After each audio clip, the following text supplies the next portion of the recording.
suara bising apaan. Begitu saya buka pintu, itu angin kenceng banget kayak ngedorong begitu jadi pintunya. Begitu saya buka kamar mandi itu pintunya nggak kekunci, cuman saya buka dikit itu air dari lubang WC udah seperti kayak ada pemadam itu. Masya Allah. Nyemprot sampai ke atas langit-langitnya itu. Nah pada saat itu saya mulai panik itu. Air hitam kelem naik.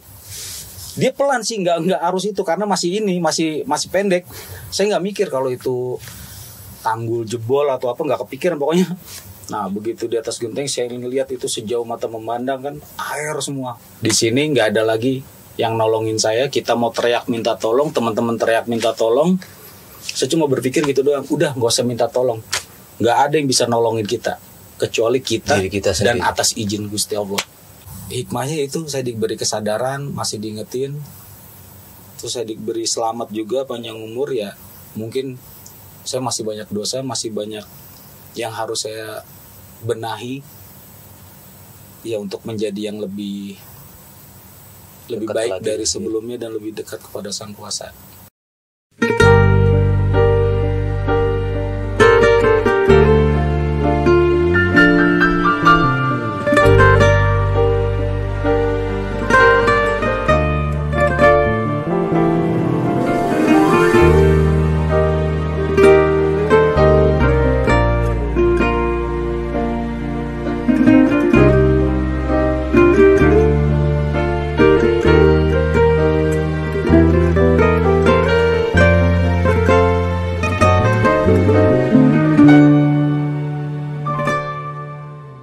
Bismillahirrahmanirrahim. Assalamualaikum warahmatullahi wabarakatuh. Teman-teman dan saudara-saudaraku sekalian, dimanapun kalian semua berada, alhamdulillah kita ketemu lagi dalam podcast dakwah.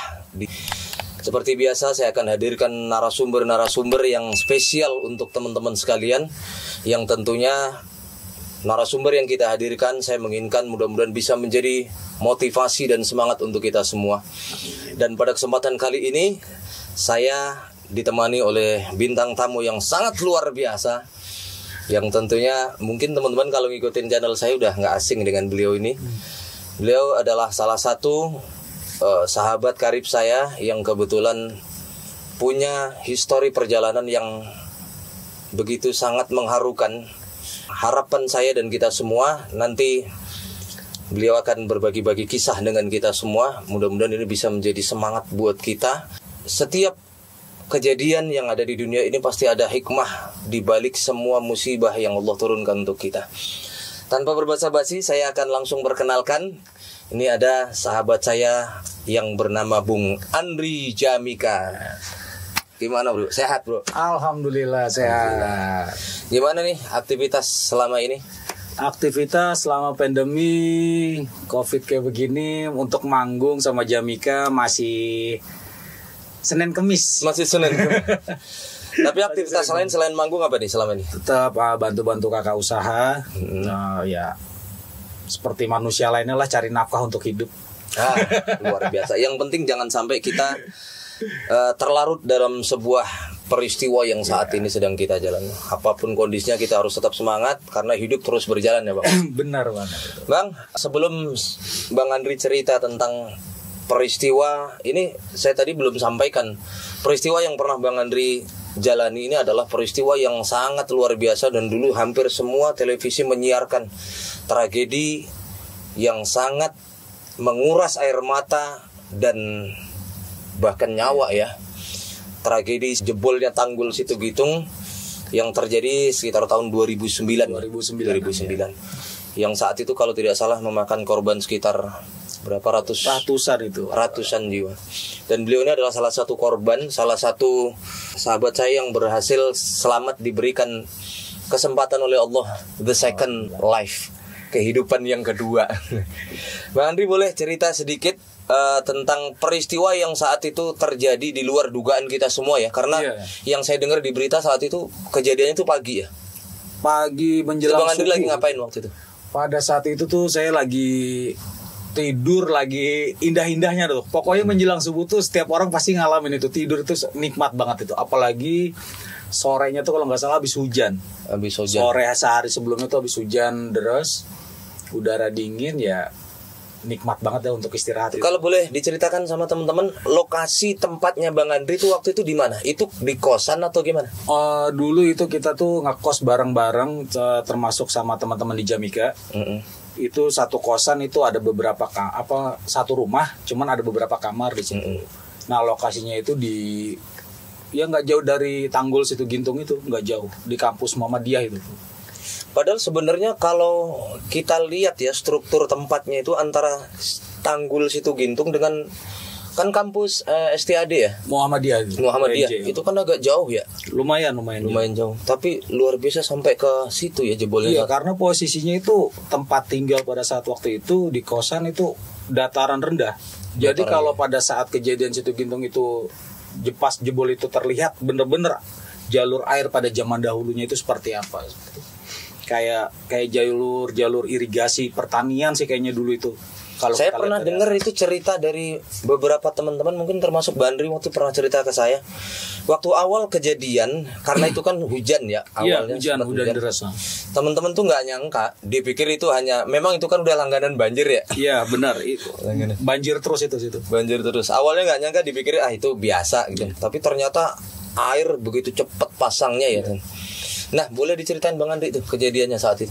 Kalau untuk saat itu pertama memang ya itu yang tadi saya bilang, hujan deras memang, terus terjadi banjir tapi banjir kecil. Banjir karena ya kalau bisa kita bahasa kita dulu tuh air numpang lewat seperti itu ya. Cuman begitu menjelang pagi itu saya ya itu anak-anak. Jam berapa itu Bang Andri? Sebelum subuh kayaknya sekitar setengah 4 jam 4 lah, pokoknya azan subuh belum ada azan subuh waktu itu, masih mengaji-ngaji di awal sebelum azan. Nah pada saat itu saya lagi tidur, saya dengar itu di kosan sama teman-teman, karena kita kamar yang terpisah-pisah, lagi tidur dengar kok kayak ada suara kayak suara tukang gorengan itu, kompor gorengan yang dipikul itu bunyinya gas itu ya. Kok suara bising apaan? Begitu saya buka pintu, itu angin kenceng banget kayak ngedorong begitu, jadi pintunya angin terasa kenceng banget itu kayak ngedorong angin pintu. Dulu berarti ya? Angin. Itu saya belum lihat air itu. Nggak lama kemudian saya noleh kamar mandi, kebetulan kamar mandi kan bareng-bareng waktu itu di luar itu ada. Saya lihat ke situ baru, wah kok kayak ada bergemuruh dari kamar mandi gitu kan. Begitu saya buka kamar mandi itu pintunya nggak kekunci, cuman saya buka dikit itu air dari lubang WC. Udah seperti kayak ada pemadam itu. Masya Allah. Nyemprot sampai ke atas langit-langitnya itu. Nah pada saat itu saya mulai panik itu. Air hitam kelem naik. Dia pelan sih, nggak arus itu karena masih pendek. Saya nggak mikir kalau itu tanggul jebol atau apa, nggak kepikiran. Pokoknya yang biasa tinggal di situ pasti berpikiran itu sekedar banjir biasa, numpang lewat. Udah tradisi ya, udah biasa. Iya seperti itu, numpang lewat nggak taunya. Saya mulai curiganya tuh kok air warnanya hitam kelam begini gitu kan. Akhirnya lama-lama cepet saya bangunin teman-teman yang lainnya. Sebagian teman juga udah ada yang keluar dari kosan kan. Saya juga nggak tahu. Begitu saya air udah mulai masuk ke kosan. Udah mulai masuk. Itu seberapa cepet, itu Bang? Hitungannya detik. Dalam semeter itu hitungannya detik, nggak nyampe menit.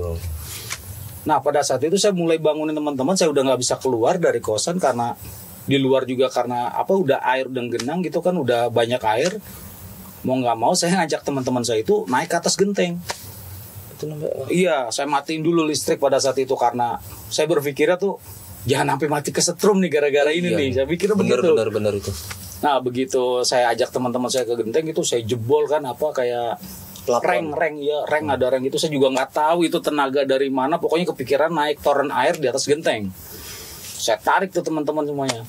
Kurang lebih ada berapa Bang Andri teman-teman saya narik dari bawah itu ada 4 orang. Berarti Bang Andri waktu bangun duluan yang pertama itu teman-teman masih tidur semua? Sebagian ada yang tidur dan sebagian ada yang udah keluar duluan, dan saya itu ke almarhum Peong ada basis Jamika. Itu basisnya dulu, Jamika ya? Basis Jamika dulu itu dia udah keluar. Dia udah keluar duluan, cuma nggak tahu kata tetangga begitu kelar banjir tuh ya itu dia balik lagi karena apa kita juga kurang tahu. Pokoknya yang ada di kosan itu yang saya tarik ke atas termasuk Doli. Termasuk vokalisnya. Doli ya, vokalis Jamika itu Doli itu dulu. Langsung kita rame-rame naik ke atas genteng. Di atas genteng itu ternyata sudah ada 2 tetangga, almarhum Aman sama almarhum Soleh. Tetangga samping kosan percis. Nah begitu di atas genteng saya ngelihat itu sejauh mata memandang kan air semua, walaupun gelap gitu Masya kan. Allah, itu dalam hitungan berapa menit bang? Nggak nyampe itu pokoknya air ngelewatin rumah itu udah hitungannya udah detik aja, nggak nyampe semenit kalau hitungan saya tuh. Orang Dari saya Bang juga Andri mulai naik sampai saya buru-buru, pokoknya di bawah, pokoknya hitungannya nggak nyampe 5 menit tuh udah rumah udah kerendam. Masya Allah. Makanya itu dahsyat banget pada saat itu. Saya berpikir gini Pak Ustadz, saya sempat kepikiran di atas genteng itu, ini air dari mana gitu kan. Saya pikir wah ini hari Jumat. Yang saya tahu nih itu ya? yang saya tahu nih Pak Ustadz ya, Jumat kiamat. Jumat itu kan kiamat. Saya berpikir kayak begitu, wah kiamat ini, malah kepikiran dah tuh. Di atas itu bener-bener Pak Ustadz, itu kita berenam di atas toren air itu, saya kepikiran secara pribadi tuh kepikiran dosa itu dari A sampai Z keputer. Makanya kalau di sini perlihatkan dosa-dosa itu. Khusus apalagi sama orang tua dan seorang ibu. Waduh, jelas sekali itu di situ terlihat. Pas lagi kejadian itu, kita langsung siap-siap tuh Pak Ustadz. Nah, yang bikin saya panik itu teman, ada beberapa teman yang di atas itu ada yang nggak bisa berenang. Wah, udah kusut itu pada saat itu, kusut banget. Ngelihat lampu tiba-tiba kayak listrik pecahan-pecah apa, kilat-kilat gitu. Itu yang bahaya Bang Andri. Nah, saat itu yang saya dengar infonya juga banyak warga yang meninggal gara-gara tersengat arus listrik. Iya, benar. Karena ada beberapa yang kesetrum, cuman ya gitu. Saya cuma sempat dikasih pemikiran, yang penting satu listrik turunin dulu. Setelah itu saya langsung naik buru-buru itu narikin anak-anak, teman-teman yang lainnya itu. Nah begitu di atas itu, saya ngelihat kayak pecahan kayak tahun baru. Listriknya cetar gitu. Tiba-tiba langsung nggak tahu kayaknya sih dari itu sekitar jam berapa Bang? Apa udah mulai terang gitu ya? Belum, masih selesai gelap. Subuh ya? Sebelum subuh, pokoknya itu kejadian sebelum subuh. Nah begitu mulai gelap, baru udah saya di situ merasa ini mungkin terakhir. Apa ya? Gue punya napas kali ya. Itu doang terakhir Pak Ustadz. Saya berpikir kayak begitu. Ini gua kali ini terakhir di sini. Ini kiamat ini udah semuanya rata ini kayaknya nih. Cuman saya berpikir ajan samar-samar udah mulai terdengar tuh. Kan kalau yang kata guru ngaji saya dulu tuh, kalau selagi masih ada ajan mah kiamat agak jauhan dikit dah katanya gitu. Yang saya tahu nih, mohon maaf nih Pak Ustadz. Nah akhirnya ya udah, begitu saya ini berpikir ya udah, di sini nggak ada lagi yang nolongin saya. Kita mau teriak minta tolong, teman-teman teriak minta tolong, saya cuma berpikir gitu doang, udah nggak usah minta tolong, nggak ada yang bisa nolongin kita kecuali kita dan atas izin Gusti Allah. Akhirnya itu ada berapa orang Bang Andri saat berenam. itu yang naik itu? Berenam ya? Berenam, pokoknya itu ada saya, Doli, almarhum Aman, pada saat itu Aman, Soleh, ada anak kosan baru 2 hari Pak Ustadz. Baru ngekos 2 hari di situ. Almarhum Peong nggak ikut berarti? Almarhum Peong udah keluar duluan. Oh, jadi udah Nah pisah itu, ya? pokoknya kita berenam itu di situ. Akhirnya yang nggak bisa berenang ada 3 orang, yang bisa berenang 3 orang. Akhirnya udah inisiatif saya tuh, boncengan dah tuh kita akhirnya. Berdua, siapa yang nggak bisa berenang digendong sama yang bisa berenang. Nah udah, setelah itu kita bagi. Saya bilang, anak-anak bilang, ntar dulu, kita tunggu air tinggi dulu. Jadi supaya kita nggak nyamber genteng-genteng rumah. Kalau air udah tinggi kan kita berenangnya enak, walaupun agak berat juga sih di arus yang kayak begitu. Ya, pastilah itu. Orang yang bisa arus ya, iya, Bang, itu. orang yang bisa berenang aja belum tentu bisa di arus yang kayak begitu. Ya, orang kalau berenang kan biasanya di air yang tenang. Kalau itu kan air benar-benar air berat. Kita melawan. Itu pun yang bikin bahaya tuh ada material kayak seperti kayu-kayu pecah, bongkahan seng yang kayu rumah orang itu seperti itu. Ya itulah. Akhirnya kita berenang berdua. Pada saat itu saya sudah nggak ngelihat teman-teman saya lagi. Saya bawa anak kosan yang baru itu dan dia nggak bisa berenang. Arus Pak Ustadz. Arus itu bener-bener berputar itu. Ya kita kan pengennya selamat semuanya gitu ya. Bang Andri sempat berpikir saat itu, kalau kita mau berenang, kemana nih arahnya untuk kita bisa menyelamatkan gitu? Sebelum kita berenang tuh saya udah kan Bang Andri lihat udah sepanjang mata memandang tuh kan udah air semua tuh. Jadi saya apal, alhamdulillahnya dikasih apa sih pemikiran tuh masih apal gitu. Di gerbang utama Muhammadiyah tuh WMJ itu ada pohon gede, pohon beringin. Pohon beringin. Iya, saya ingat di sebelah sono tuh ujung tempat kita arah berenang itu pasti ada pohon beringin. Ingat banget itu saya. Nah pada saat itu tujuan saya di situ. Minimal harus jaraknya berapa meter dari Bang Andri waktu itu? seran 300 meteran. Jauh Bang. Lumayan jauh. Lawan arus berenang begitu. Iya. Jadi kita ngikutin aja, Pak Ustadz. Kita ngikutin arus, cuman ngimbangin supaya kalau nggak kita ke pinggir, kalau kuat ke pinggir ya kita ke pinggir. Kalau nggak ya itu tujuan akhir kita ya itu tadi pohon beringin yang gede itu. Minimal kita nyangkut lah di situ, udah itu doang berharapnya. Ya udahlah, akhirnya kita berenang dah tuh berdua. Saya yang gendong teman yang baru, anak kosan yang baru 2 hari ngekos itu, yang nggak bisa berenang. Wallahu alam itu kelepas Pak Ustadz. Kelepas. Dan alhamdulillah Pak Ustadz, temen yang lepas saya gendong itu dia nyangkut di toa musola. Nyangkut di toa musola. Alhamdulillah di situ dia nyangkut di toa musola. Dan beliau selamat itu Bang. Alhamdulillah selamat di situ. Toa musola, kan iya. Berarti di atas Bang ya. Musola itu kerendam. Musola itu kerendam. Bahkan kalau dihitung-hitung pohon kelapa juga lewat. Air ngelewatin pohon kelapa itu. Sayang saat itu medsos itu belum begitu gencar kayak sekarang. Belum. Itu hanya berita di TV saat itu ya. Seperti itu. Ya kira ya begitu saya berenang ke pinggir terpisah, ya udah mau nggak mau saya harus mencoba untuk nyelamatin diri sendiri. Saya berenang akhirnya sama Bang Doli tadi itu ya? Enggak, itu udah terpencar pas berenang. Begitu saya nyangkut di pohon, nah saya kaget di situ, nggak taunya di atas pohon itu Doli udah di situ. Doli udah nyangkut di situ dan dia bilang Bang itu ada dokumentasinya nggak Bang? Dulu ada, cuma saya hilang itu. Itu dari polisi kalau nggak salah, dari Polsek Ciputat itu ngasih itu ke Doli, dan Doli ngasih ke gua itu di situ. Nah udah begitu ini dia bilang, ayo Bang naik bang. Itu sampai pohon sekecil ujungnya, saking tingginya air, saya di ujung pohon itu udah gelantungan, udah tinggal nunggu patahnya doang.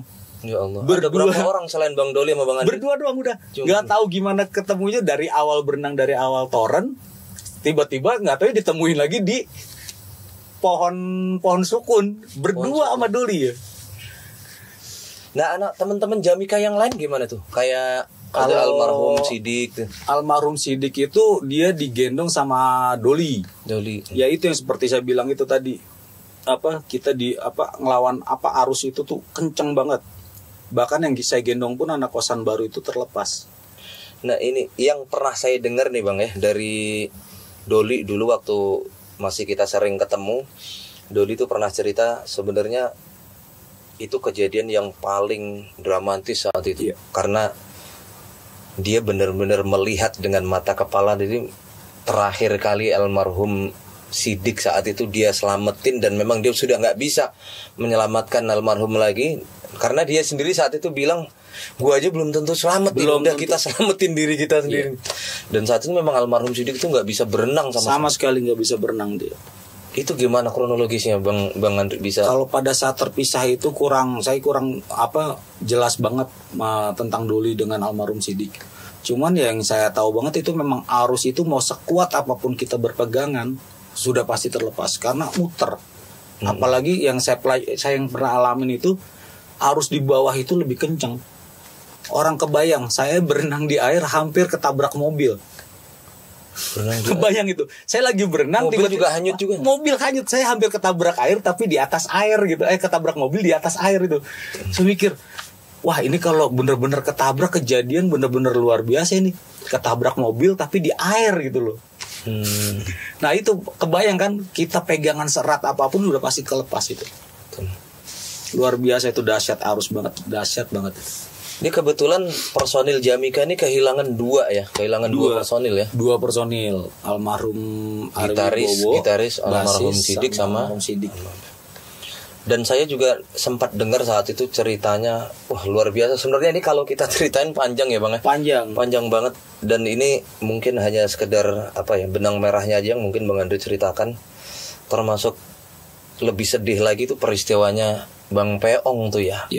Sebenarnya Bang Peong itu kalau saya pernah dengar cerita dari beberapa kawan-kawan yang saat itu menyaksikan Bang Peong ya. Beliau sebenarnya sempat selamat ya Bang. Dia itu sempat selamat.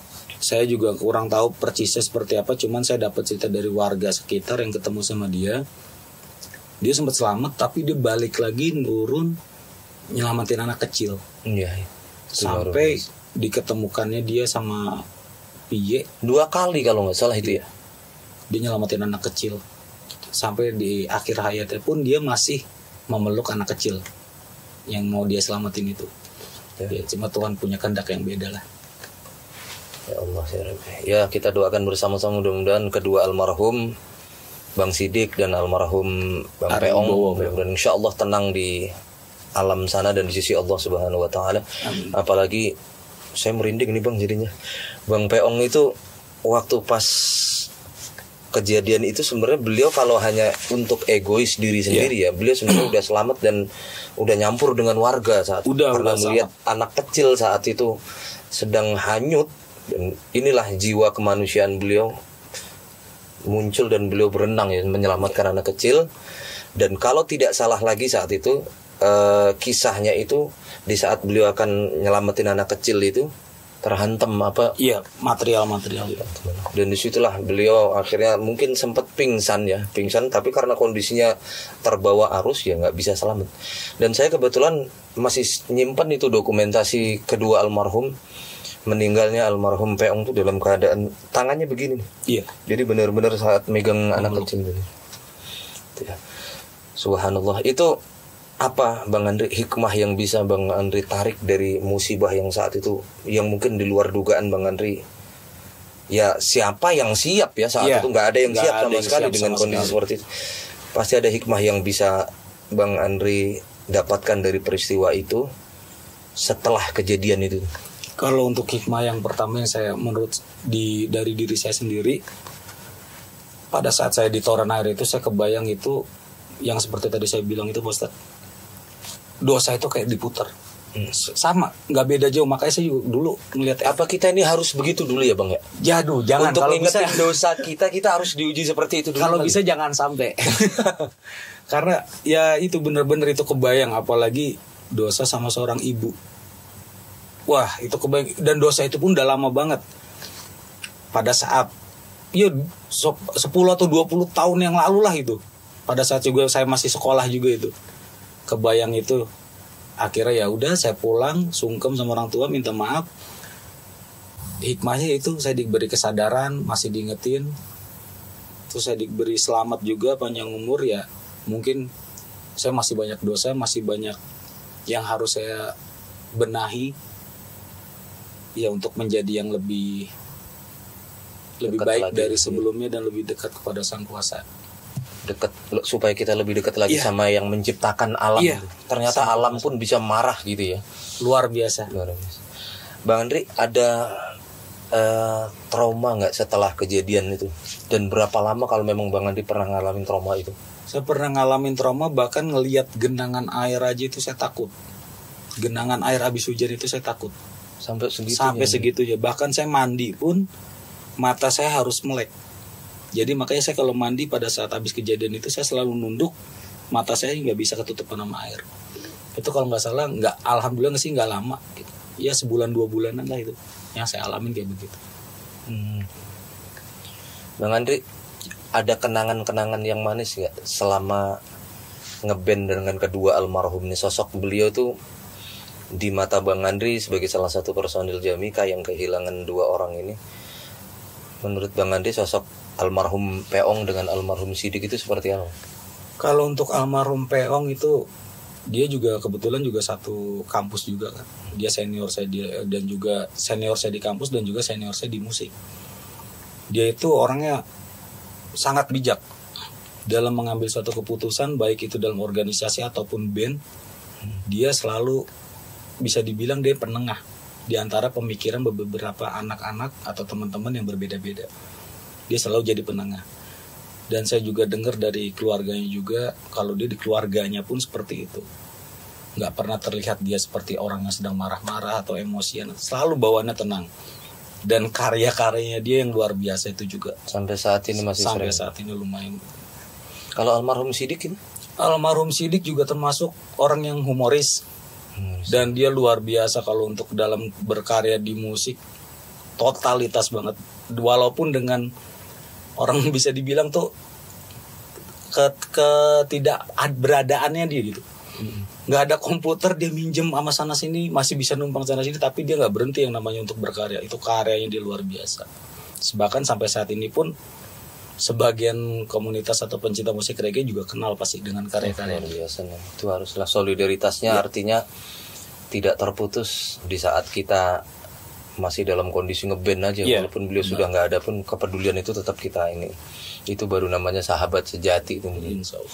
Lalu bagaimana Bang keterpurukan itu, terutama ini kan band ya dengan formasi yang kehilangan pilar itu kan, gitaris dengan basis.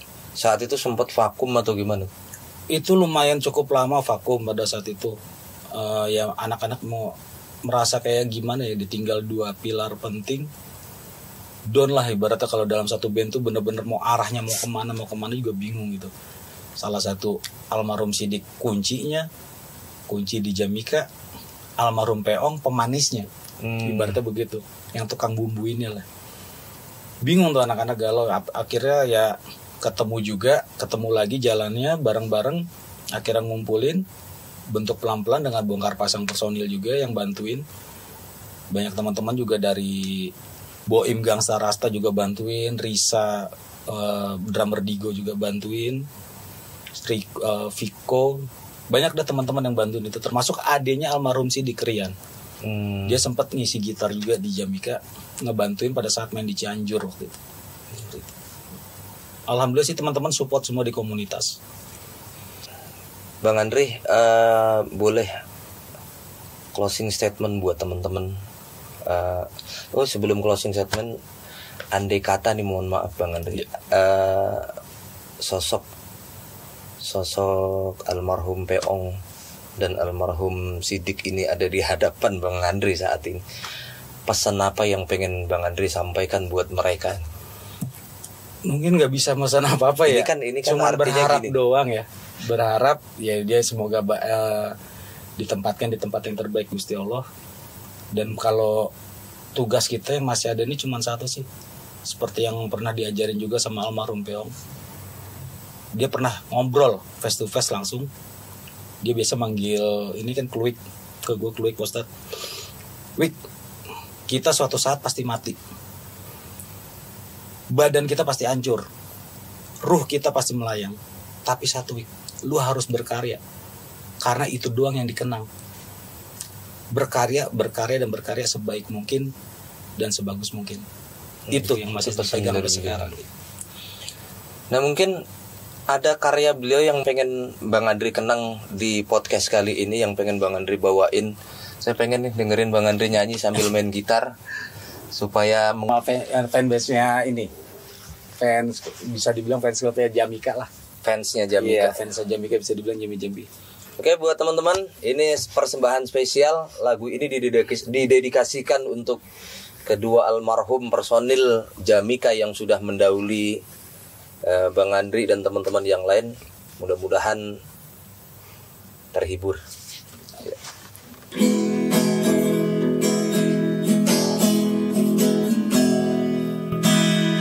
Layang di benak ini,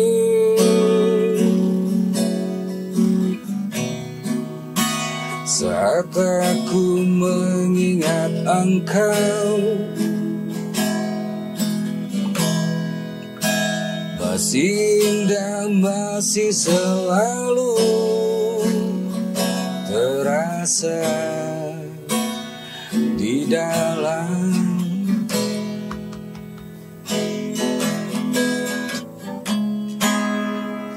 kehangatan, masih kuimpikan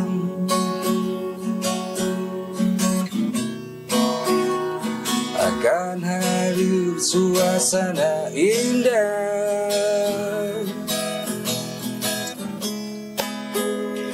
masih indah, masih selalu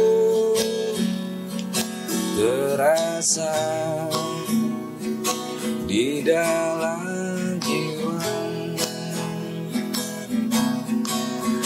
Di Jamika, Jakarta minggir kali.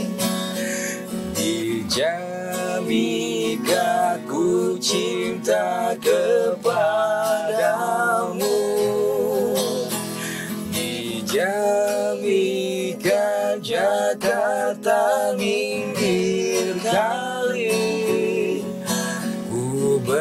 janji setia padamu.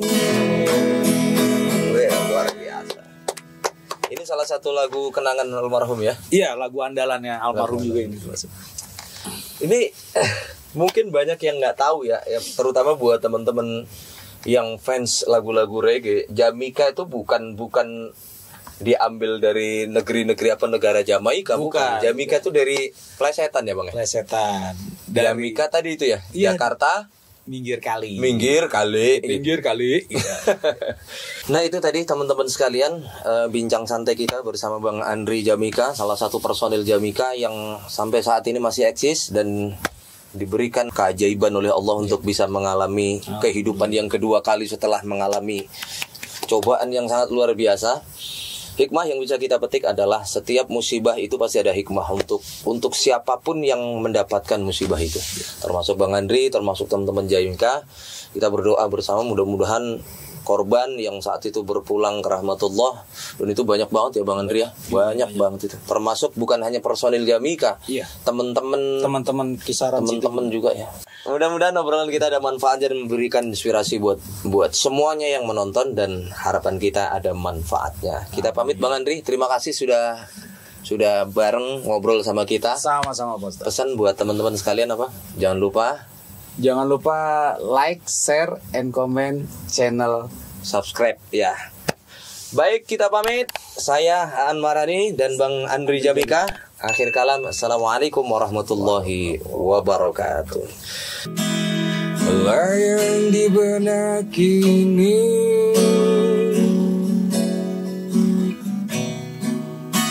saat aku mengingat engkau,